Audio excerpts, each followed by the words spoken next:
تو که امی خانه سبز میدان بود. ورای دانه نبو تا خوره به دام کشه، ورای دانه نبو تا خوره به دام کشه. انر ترنگ شکربن حق خلق ایمان بود.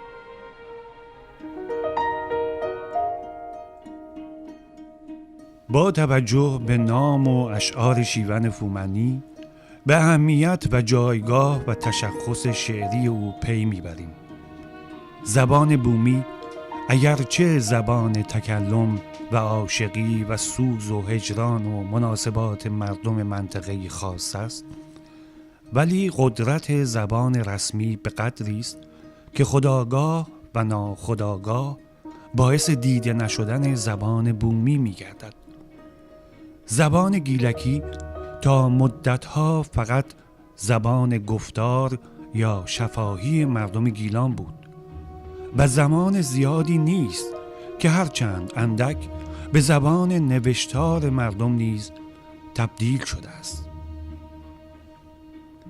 جدا از مکالمات و محاورات محلی، چیزی که باعث زنده ماندن این زبان گردیده ترانه‌ها و اشعار شاعران گمنام و مشهور این ولایت است.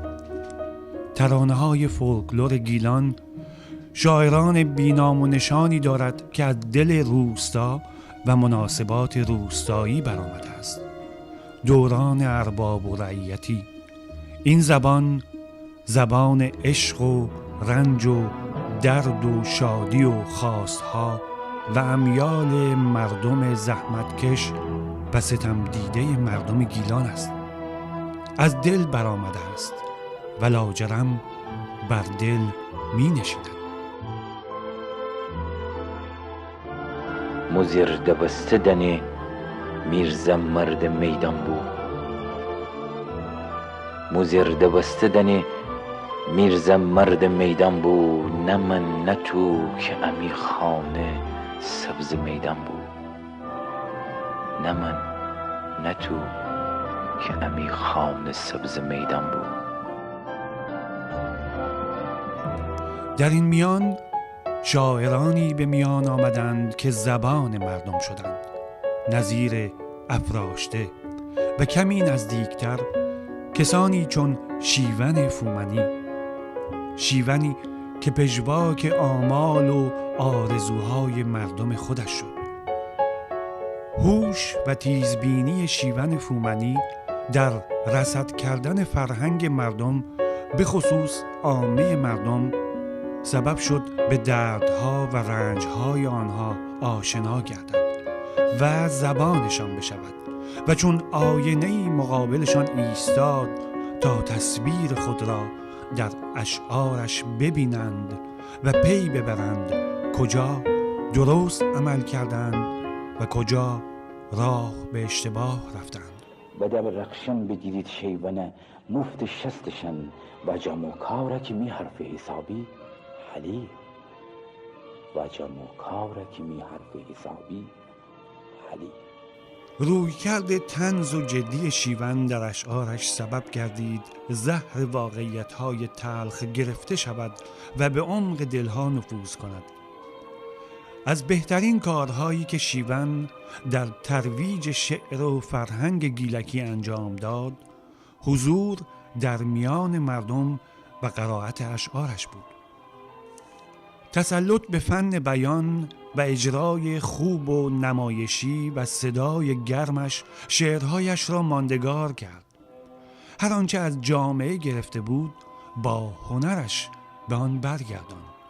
قدرت شیون در تکنیک های روایی بود و با روایت دراماتیک و گاه تراژیکش به عمق دلها نفوذ کرد. شخصیت پردازی و اهمیتی که به آن داد باعث شد شخصیت‌های ماندگاری را به وجود آورد و مبدل به ضرب المثل کند. کنایه و ضرب المثل به وفور در اشعارش یافت می شود.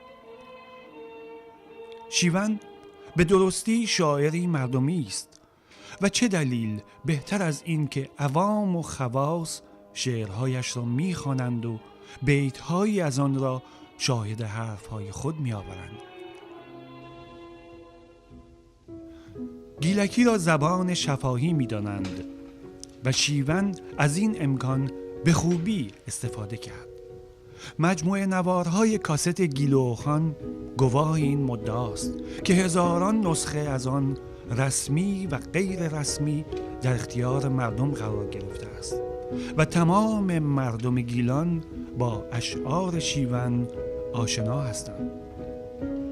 میر احمد سید فخری نژاد مشهور به شیون فومنی در سال 1325 در شهرستان فومن دیده به جهان گشود. در رشت، کرمانشاه و تهران تحصیل کرد.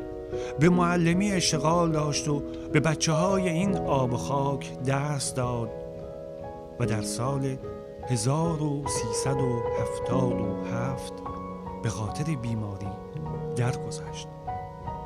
شیون شاعری دو زبانه بود و به فارسی و گیلکی شعر می سرود.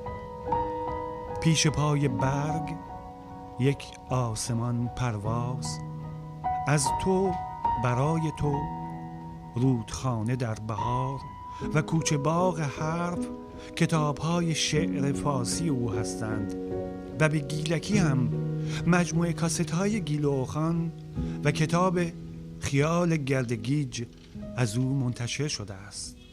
تا قبل میشین مردمه من قبل نمایم، سودای چپ و راست نرم فکر شمایم. دستسی تنگن نکن تی چومه، دستسی تنگن نکن تی چومه بادامی نیوی الله ابیس فرزه امره تی کوکو شامی نیوی فیلی امره سهره دامانه نشهیسته کدن تشنگی امره امیس ترزین خامی نیوی می منستن تو اگر بند سلیمان برسنی دی بوز لافن فرس گنجگاب سامی نیوی هرسجوش خوردن نبر میستر اگر بشکفته نه روسوایی دوست داشتنشین اسم بندامی نیوی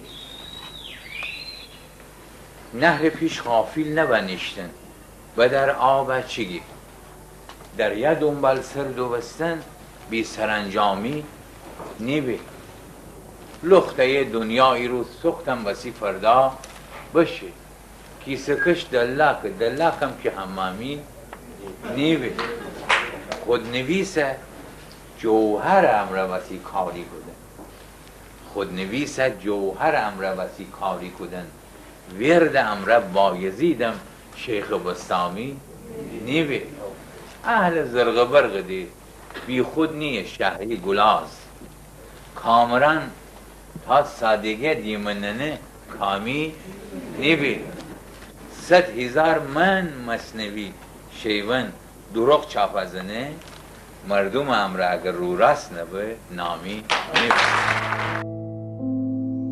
سفر تو را به سلامت مرا به من بسپار، مرا به لحظه بدرود خیشتن بسپار.